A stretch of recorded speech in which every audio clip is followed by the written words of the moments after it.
வெண்பருத்தி நூலெடுத்து வாய் வெடிச்ச பூவெடுத்து நான் அணிஞ்சிட தொடுத்து வச்ச நடினமான மாலை இது.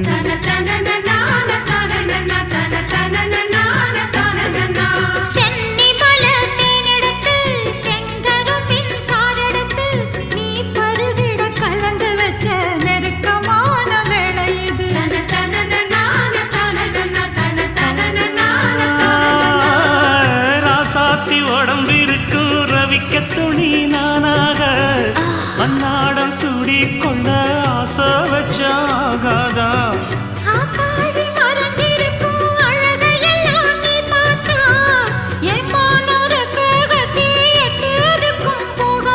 அடிச்சீனி சக்கரையே எட்டி நீயும் நிக்கிறையே நான் ஏங்கி ஏங்கி பார்க்கிறப்போ ராமி